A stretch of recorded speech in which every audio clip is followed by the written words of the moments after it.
Tonight, tackling the housing crisis. New Scottish Government plans could see the introduction of rent control areas across Scotland, but landlords say it could lead to further rent rises.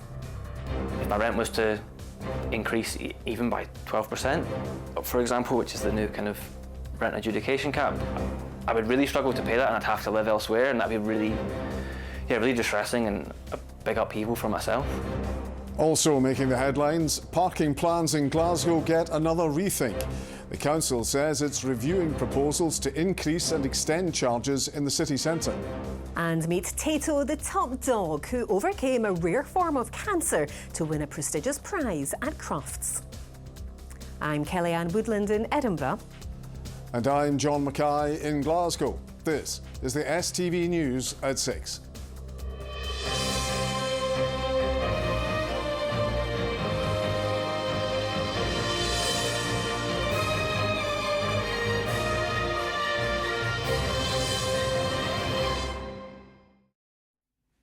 Good evening. The Scottish Government has published long-awaited legislation which could see the introduction of rent control areas across Scotland. The Housing Scotland Bill would give local councils the powers to decide how much rent a landlord in the private sector could charge a tenant. It comes as 4 of Scotland's local authorities have declared housing emergencies, with others warning they're on the brink of following suit. Landlords say the proposed changes could cause further increases for renters and could see many providers selling up, causing yet more problems. Vanessa Taff reports. Cameron pays close to half of his wages on rent. He's faced increases every time he's moved rental properties, which hasn't always been by choice. I managed to find this place that was like just about within affordable for me. If my rent was to increase even by 12%, for example, which is the new kind of rent adjudication cap, I would really struggle to pay that and I'd have to live elsewhere, and that'd be really distressing and a big upheaval for myself. All my connections are here, all my friends are here.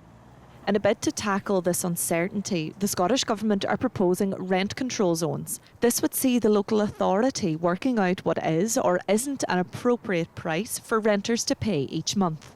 I think there is data there. I think one of the key things we're looking at is how we can strengthen that data, and I think that's really important in terms of that. And again, it comes back to the data we require in Edinburgh, data we require in Glasgow, and data right across Scotland as well. So there is data there, but we've acknowledged that we need to strengthen that as part of the work we do going forward. Today's bill also places a new duty on a number of organisations like the police and health boards to prevent homelessness. Tracy's had experience of this. She's living in temporary accommodation as she waits for an affordable home. I was so depressed and isolated as well. I didn't see anybody, I couldn't see anybody, so nobody could come to the house, so I was cut off from everybody. Now if that new bill came in, I'd have been housed right away. That would mean that as soon as they knew someone was being homeless, that they would take steps there and then that day to make sure that they had somewhere to go. This is a major part of the Bute House agreement between the Scottish Government and the Green Party.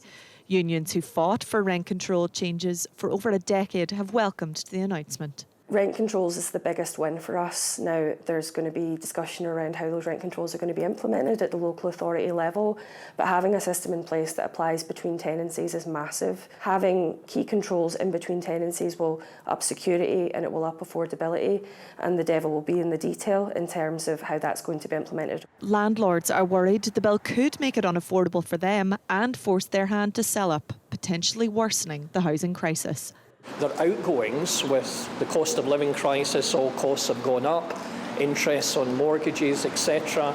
And when you add all of that up, it far outweighs the rental income that many landlords are receiving. The housing budget has been cut by almost £200 million. Demand far outweighs supply for affordable and social homes, leaving tenants like Cameron facing a steep climb onto the property ladder. Vanessa Taff, STV News. Tomorrow sees the publication of a bill looking to legalise assisted dying for terminally ill adults. The proposals are being introduced at Holyrood by the Liberal Democrat MSP Liam MacArthur. Supporters of the bill say it will ease the suffering of people in their final days. However, opponents remain concerned people will feel pressured into ending their lives. Our political correspondent Ewan Petrie reports. Dad was a hero. He was a fireman all his life, so always so proud of him. Joanne's father, Robert, died from pancreatic cancer in June 2021, the day before his 70th birthday. In his final months, he'd researched ways to end his life after it had become clear he was terminally ill. The things that I've seen, heard, it stays with you. And I try and think about my dad the way he was, and you can't. You just can't, especially when it's so raw and it is still, the memories will fade, but it's still very raw. Joanne is now backing calls to legalise assisted dying. Terminally ill people look their mortality in the face. We can just push it away with it. We don't need to think about dying. We've got the luxury that we can do that. These people can't, and it's something, the one thing that they can control. And if they can give them that control, that they can stage manage their death, essentially. The bill is being put forward by the Liberal Democrat MSP Liam MacArthur. It requires 2 doctors to confirm a patient has the capacity to request an assisted death. Doctors would also be able to exempt themselves from being involved. This bill is only for dying people. It's not a choice between life or death. That choice has been removed by their illness. The choice is around the level of suffering somebody's prepared to put up with as they die. So that's a key safeguard in the bill. This is the 3rd time Holyrood has considered the issue of assisted dying. Supporters sense a change in mood after previous attempts failed to secure enough backing. But opponents fear the proposals would pile pressure on vulnerable people. Only a third of hospice funding comes from the NHS, and that's not even keeping pace with inflation at the moment, never mind increasing demand. So there are lots of pressures there within the system and on individuals and families that will force people to consider this option, even although it's not what they want. There are also concerns over how the legislation would develop. The safeguards fall on discrimination grounds, on grounds of arbitrariness, and it opens up. And we live in a society where there are economic constraints, where there is injustice, where there is prejudice, and the lowest of the low always bear the brunt. And we need to be careful not to open those floodgates. We need to think again. Calla misses him as well. Tomorrow's publication marks a key moment in the campaign for change. But there is a long way to go in a debate that is both sensitive and polarising. Ewan Petrie, STV News. His opponents say he has been useless, but a year after taking over as SNP leader, Humza Yousaf admits it's been tough, but he's confident going into the general election campaign. On his first anniversary in the job, the First Minister admits it hasn't been easy, particularly dealing with budget cuts, police inquiries and his family being trapped in Gaza. Our political editor, Colin Mackay, reports. I therefore declare Humza Yousaf duly elected as the Scottish National Party leader. A year ago today, Humza Yousaf took over as leader of the SNP and a few days later became Scotland's 6th First Minister and the first Muslim to lead a Western country. There will be no empty promises or easy soundbites when the issues in front of us are difficult and complex, because government is not easy. Not easy? What an understatement. Right from the off, there were the highest profile arrests in his party in the ongoing police investigation into SNP finances. Do you owe Humza Yousaf an apology for the state you've handed the party to him in? I think Humza's doing, in very, very difficult circumstances, an outstanding job. I have become ever more convinced, and I was already convinced of this, that he's going to be a very fine First Minister. He's seen the UK government block gender reform and a deposit return scheme, and he's had to rip up plans for marine protection areas. He's seen defections to Alba, the Conservatives, and lost a by-election to Labour. Over the last year, Humza has been setting out his vision, but clearly there have been difficult times which have perhaps distracted voters. And this year is the year for being clear about what we stand for. There has been a tendency, perhaps unfairly, to judge him on the failures of his predecessor. But we're at the point now where, a year in, you have to own where you're going, the choices that you're making. He has led calls in the UK for a ceasefire in Gaza, whilst coping with family members being stuck in the middle of the war. At the SNP conference in October, Humza Yousaf promised to freeze the council tax, and he has.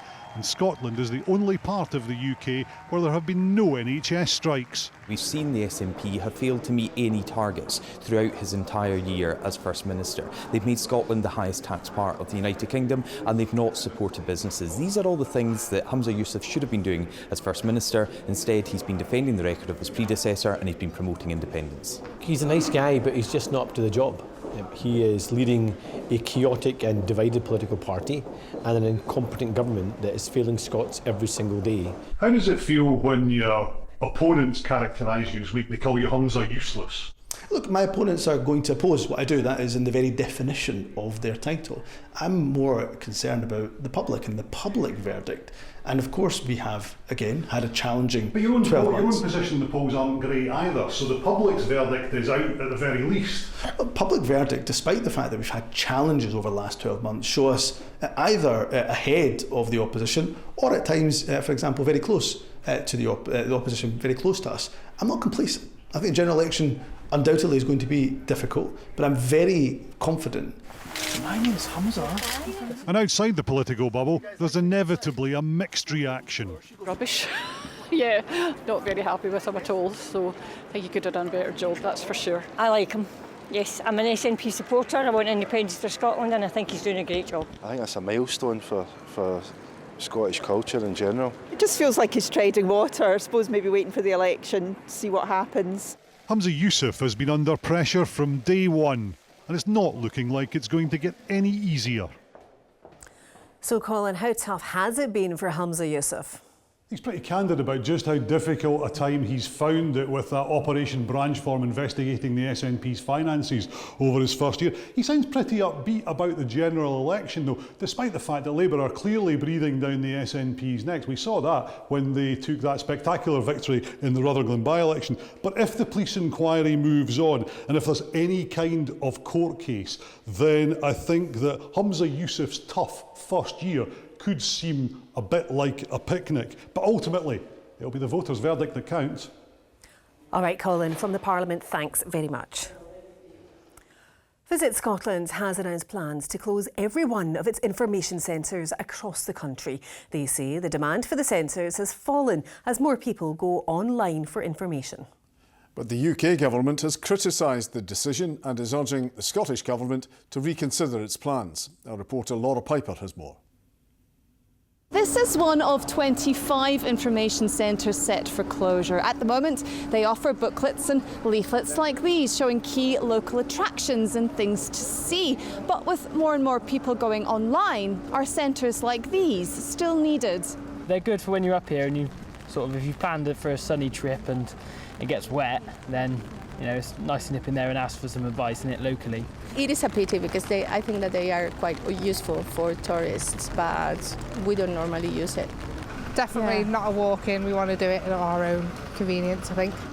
In the last 5 minutes, we've seen a steady stream of people going in and out of this centre. The UK government says closures would be a blow to our towns, where online options aren't as established, and could pose a risk of excluding people who do still rely on them. But Visit Scotland insists this is the right thing to do. This is about a strategic shift in making sure that we are doing the right thing for Scotland, that we are helping to connect visitors with businesses and getting that information to the visitor when they need it most, which is actually before they get here. Staff at these centres have been offered the chance to reskill, redeploy or take voluntary redundancies. The centres are expected to have a phased closure over the next 2 years. Laura Piper, STV News, Edinburgh. Glasgow City Council has confirmed it will review proposals to extend parking charges within the city centre. It's also confirmed that no changes to any pay and display parking will take place until at least 2025, allowing time for public consultation. Ollie Dickinson has more. Well, these changes were confirmed a little over a month ago as Glasgow City Council sought a way to plug a £107 million black hole within its budget. The council said at the time that increasing and changing parking charges would encourage people onto public transport or to take up active travel as part of their wider transportation strategy. Areas across the city centre would have been impacted, with parking charges being enforced from 8 a.m. to 10 p.m. every day. 4 hours longer on a Monday and a Saturday, and on a Sunday approximately 7 hours longer than before. Business owners and staff reacted angrily. Staff claimed that they would effectively be paying to come to work in some circumstances due to the changed parking charges, while business owners questioned how this strategy would help with the city's post-COVID recovery. Now, the council say that they have listened and have kicked the city centre plans into the long grass. But business owners across the rest of the city are now questioning whether those changes have in effect created a two-tier system. I think it's quite embarrassing. I think it's quite awkward that they don't seem to have a clue what they're actually doing and just change their minds every 5 minutes. I also don't understand how somebody 100 metres away from us can possibly fall under a separate set of rules. The impact it's having on guests and on people coming by the restaurants and bars is obviously going to be massive, given that on top of the increased food costs, the increased, all the increased costs we're facing, we then have to consider our customers paying 15, 20 quid to park outside, have to leave during their meal to go and top up parking meters. It's just not really an experience anymore. I worry about the future of businesses in this city, regardless of the parking charge. Adding that on top is literally could be the straw that breaks the camel's back. I genuinely don't know how independent trade's expected to just keep rolling with the punches.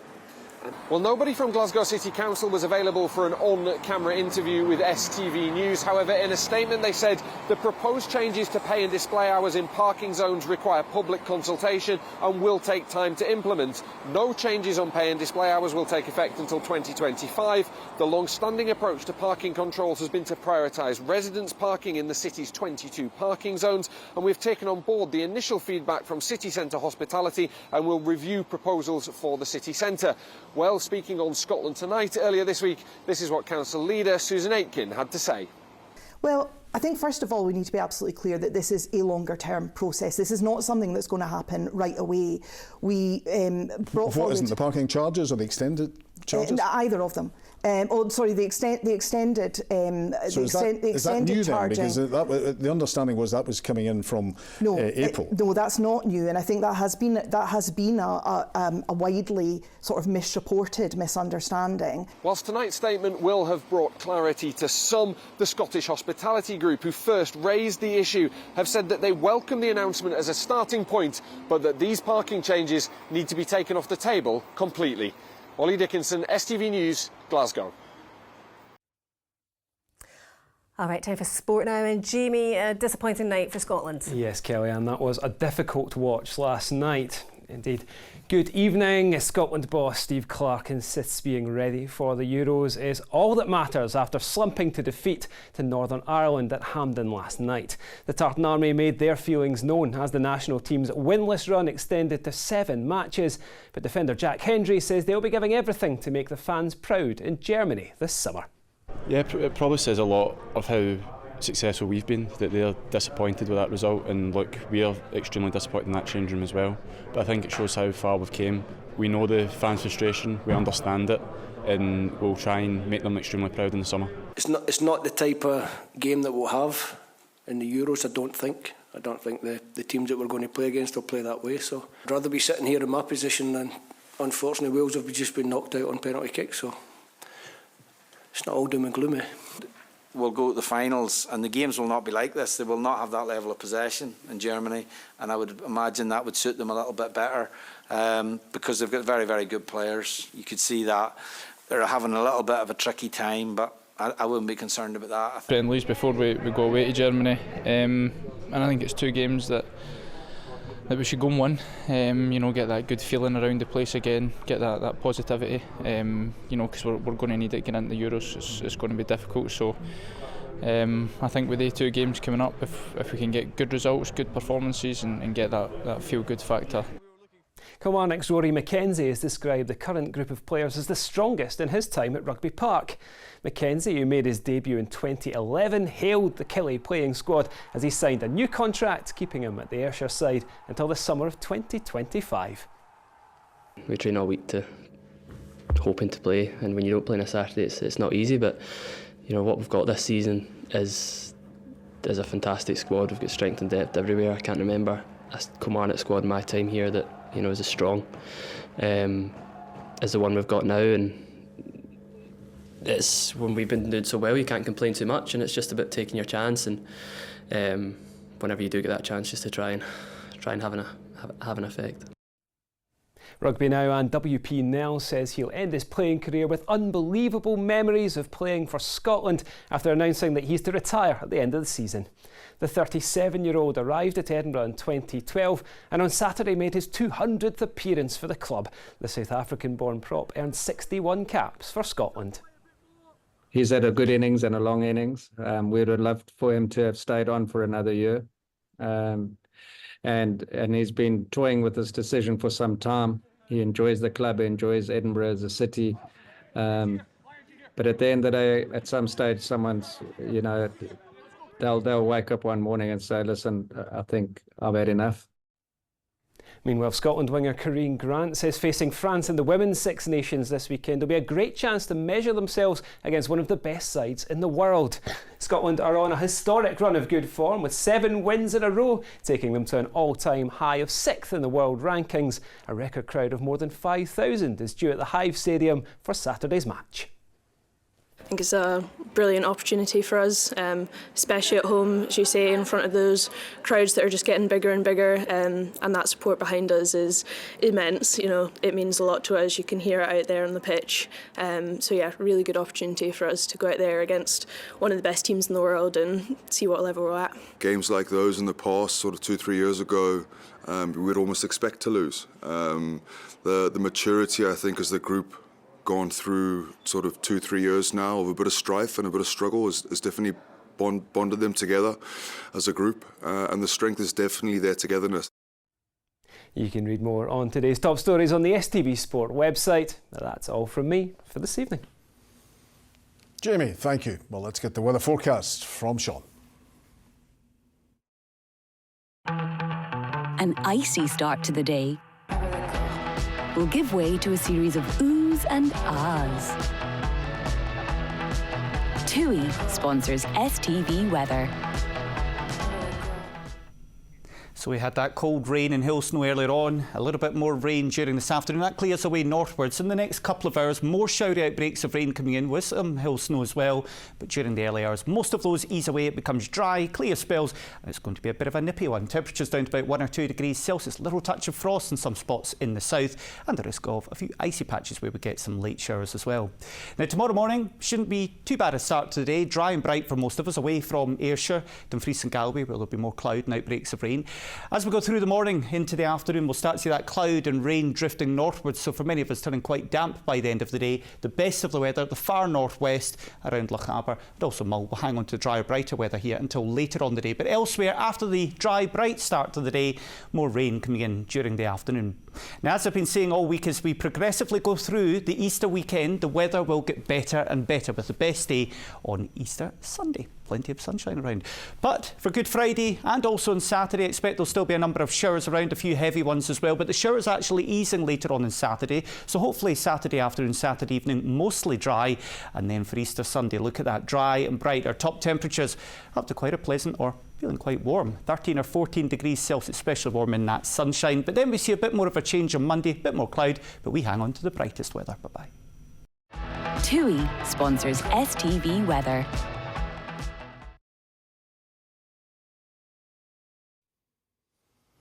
And finally, a teenager from Edinburgh has been telling STV News how he and his pedigree pooch are adjusting to all the fame after lifting a top prize from international dog show Crufts. The prize was all the more special after Tato, the fluffy Samoyed, overcame a rare form of cancer to win the Good Citizen Prize at the National Dog Show. Vanessa Kennedy has more. It's Tato's happy nature that makes her a joy for this family to be around. The Samoyed turns heads wherever she goes.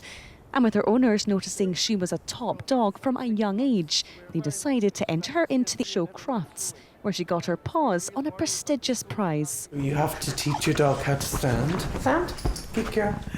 And you've got to teach her how to kind of behave in the ring and not go completely feral and kind of jump up on others. You've got to kind of teach them how to just be the perfect dog, which we didn't have to do much for you, did we? And the achievement is even more special after a rough ride for Tato. Last year, vets discovered she had a rare form of cancer and removed a tumour the size of a small melon. We actually didn't know if she was going to make it. So there was one day when we were super worried. We thought this could be the end for our time with our lovely puppy. Just in the last couple of days, she's had another test. So the fantastic news is it's been clear. So it seems that her cancer isn't there at the moment.